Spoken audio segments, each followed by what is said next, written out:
Okay, so you're going to Dallas this coming weekend. You're going to be commentating one of the first Street Fighter 6 tournaments. Do you have any predictions? Like, what do you think is going to happen? Like, do you have any expectations? Like, I'm curious. I'm curious what's floating around in your brain, because like, I tried to think about what to expect, and I don't think I can expect anything. But I'm curious what you got thinking. So like, first of all, from a commentary perspective, I don't know enough about the game right now to drop, oh, I know this is going to be this. I'm going to sit down, I'm going to hang out with the chat, and we're going to learn together.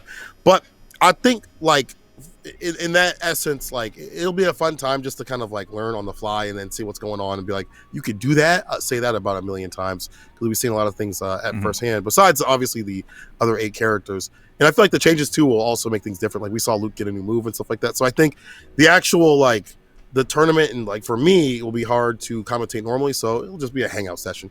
The second thing is that I don't know, maybe some certain people have had a little bit longer access for whatever reason, we won't mention why, might do good, or they might not, because you have another set of 8 characters that you don't know how to play against.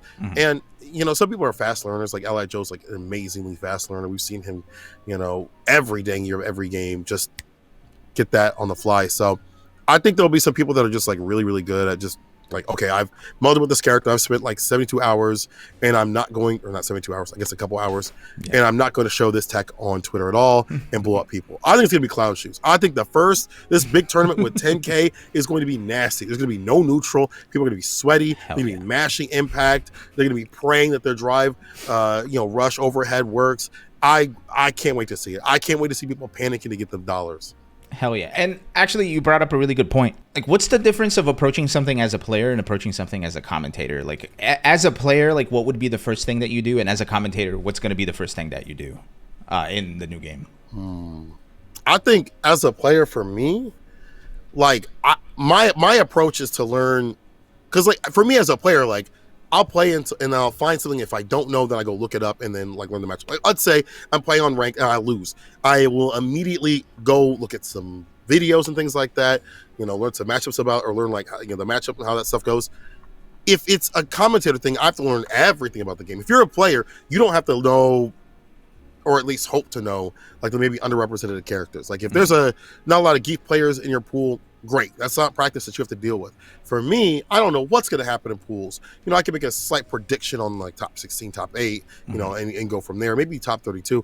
But before that, I have to be ready for damn near anything as much as possible, right? So I think there's a wider breadth of knowledge that you have to have for commentary as a general thing, but you really have to drill things down to a minute fashion when it comes to being a player, because you're going to be playing that matchup and then seeing how that works out. And that means also maybe looking at how people play a character, or how they, you know, maybe this is how this sim player plays a lot more aggressive, or this one has more movement, you know, yada yada. But you know, they do interflict though. I feel like there's a lot of crossover. There's a lot of like, I need to learn everything, but I also need to learn those minute details you know, sometimes depending on, you know, who's coming up. So like with 6, it's obviously, you know, it's going to take all of us a long time to figure things out. So I think the approach of, if people out there want to be a commentator, the approach is to kind of approach it in both the player aspect and commentator aspect. Gotcha. So just out of curiosity, and you don't have to share this if this is, you know, like Michael Winslow was very famously like never shared how he did voices, right? So as a commentator, what goes into your research? I'm specifically super curious. Like, do you do a lot of matchup analysis? Like, do you go watch pro players play and then, like, you know, figure things out, or do you spend time in the game figuring out things first and then go do match analysis? Like, what does that look like for you? It's a mix of a lot of things. Honestly, I don't mind sharing the secret sauce, because it's just ingredients I've gotten from other commentators and other people, and just what I found that works along the way. What I generally do, like my day-to-day is like, I'll watch and also commentate over stuff as practice, like you know, those replay YouTube, you know, videos and stuff. I'll practice over those, and then if there's things I don't know, I write down. The things I do know, I'll still write them down anyway. I've got a big document full of information. Obviously, I have FAT up at all damn times. I will, you know, obviously use my own personal experiences on a lot of stuff too as well.